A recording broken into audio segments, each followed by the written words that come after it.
Masih di integral tak wajar dengan integran tak berhingga. Dan sekarang kita memasuki kondisi yang kedua, di mana terdapat titik tidak kontinu di dalam selang batas integral. Jadi pertama-tama kita pastikan terlebih dahulu titik di manakah fungsi tersebut tidak kontinu. Kemudian kalau kita sudah dapat titik tidak kontinunya, kita tentukan apakah dia ada di dalam atau tidak.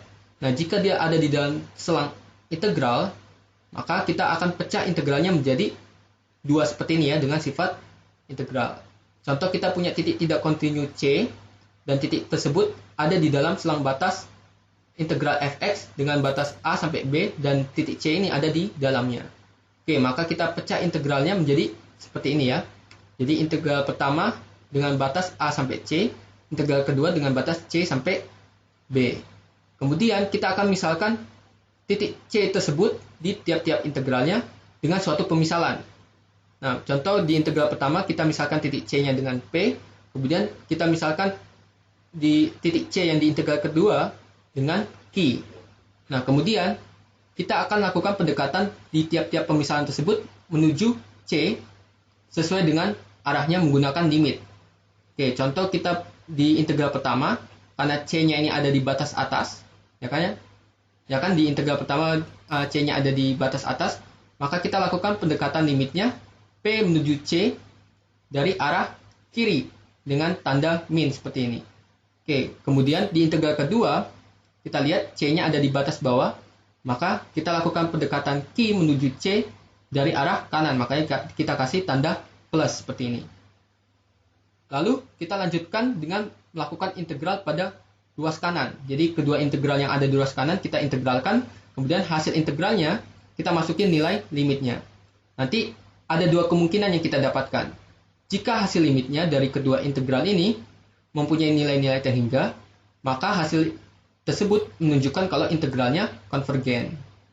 Nah, jika hasil limit dari salah satu integralnya aja sudah mempunyai nilai-nilai tak terhingga, maka kita bisa simpulkan kalau integral tersebut divergen. Jadi kalau salah satunya aja atau kedua-dua dari integral ini mempunyai nilai tak terhingga, maka kita bisa simpulkan kalau integral tersebut divergen. Oke, di sini kita punya contoh soal integral dx per x min 1 pangkat 2 per 3 dengan selang batas 0 sampai 2. Ya, pertama-tama kita tentukan terlebih dahulu di manakah titiknya tidak kontinu. Dengan cara penyebutnya kita sama dengankan dengan 0. Kemudian kita nanti dapatkan ternyata x sama dengan 1 adalah titik di mana fungsinya tidak kontinu. Maka kita pecah integralnya ini di x sama dengan 1. Jadi kita pecah batasnya di 1. Kemudian nanti kita misalkan satunya ini di tiap-tiap integralnya dengan suatu pemisalan, dan kita dekatkan pemisalan tersebut dengan menggunakan limit. Jadi setelah kita pecah seperti ini, kita misalkan di integral pertama satunya dengan A, di integral kedua kita misalkan satunya dengan B. Kemudian jangan lupa arahnya, kalau yang di integral pertama kita melakukan pendekatannya dari arah kiri, makanya kita kasih min. Sedangkan kalau yang di integral kedua kita lakukan pendekatannya dari arah kanan, maka kita kasih tanda plus satunya. Oke, lalu kita lanjutkan dengan perhitungan di tiap-tiap integral barunya. Jadi kita lakukannya secara terpisah ya. Kita hitung satu-satu mulai dari yang integral pertama.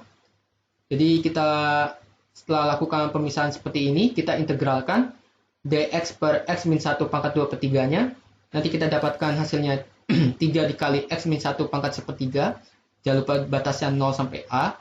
Dan 3 ini karena konstanta, kita pindahkan saja keluar. Jadi nanti kita hitung belakangan. Kita fokus ke perhitungan x min 1 pangkat sepertiga. Tinggal masukin batasnya dan nanti kita dapatkan a min 1 pangkat sepertiga plus 1 dengan limit a mendekati 1 dari kiri.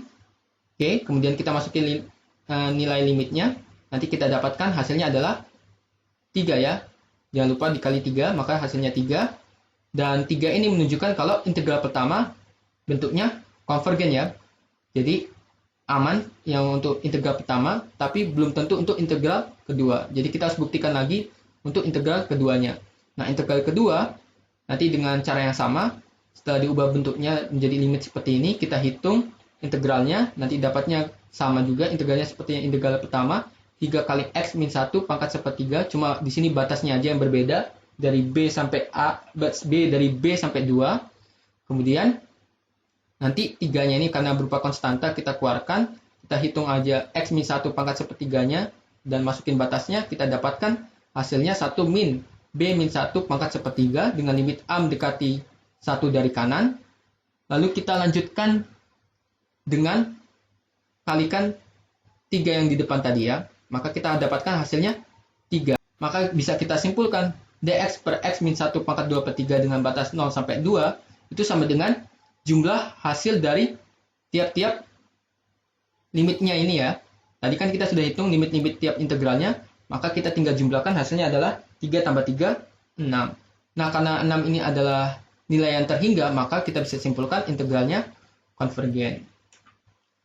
Sekarang kita lanjutkan ke contoh yang kedua. Jadi di sini ada integral dari 1 per x kuadrat dengan batas min 2 hingga 1. Dan kita tentukan terlebih dahulu di manakah titik tidak kontinunya. Dan sini kita bisa lihat dengan cara penyebutnya kita sama dengankan dengan 0 dan kita dapatkan x-nya sama dengan 0, maka titik tidak kontinunya di 0. Kemudian kita pecah integralnya di titik tidak kontinunya yaitu 0 dan kita dapatkan dua integral baru dengan batas integral pertama min 2 sampai 0 dan batas integral kedua 0 sampai 1. Kemudian di tiap-tiap integral ini kita misalkan nolnya dengan suatu pemisalan. Dan di sini integral pertama kita misalkan dengan A, nolnya. Kemudian di integral kedua, nolnya kita misalkan dengan B. Jangan lupa, kita lakukan pendekatan dengan limit menuju 0 di tiap-tiap pemisalannya. Dan jangan lupa arahnya. Jadi kalau untuk integral pertama, kita dekatkan A menuju 0 dari arah kiri. Makanya kita kasih tanda min. Kemudian kita lakukan pendekatan B menuju 0 dari arah kanan, makanya kita kasih tanda plus. Oke, kemudian kita lanjutkan dengan menghitung tiap-tiap integral barunya. Jadi kita hitungnya secara terpisah. Kita hitung integral baru yang pertama. Setelah lakukan pemisalan dan menambahkan limit seperti ini, kita hitung integralnya dari 1 per x kuadrat. Dan kita dapatkan dengan integral substitusi, hasilnya adalah min 1 per x. Kemudian kita substitusi batasnya, dan kita dapatkan bentuk akhirnya adalah min 1 per A dikurang 1 per 2 dengan limit A mendekati 0 dari kiri. Kita substitusi nilai nolnya dan kita dapatkan 1 per 0 itu adalah tak hingga. Maka min tak hingga dikurang setengah tetap min tak hingga. Dan hasilnya berupa divergen. Maka seharusnya kita sudah bisa berhenti ya proses ini. Bisa kita simpulkan bahwa integralnya divergen.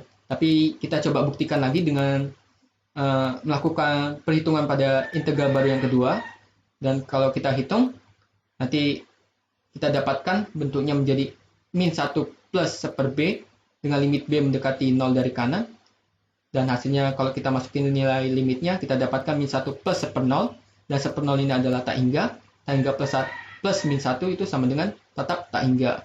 Maka tak hingga ini karena nilainya tak berhingga, maka hasil dari integral baru yang kedua adalah divergen. Sehingga makin yakin kalau integral 1 per x kuadrat dx dengan batas min 2 hingga 1, integralnya berupa divergen.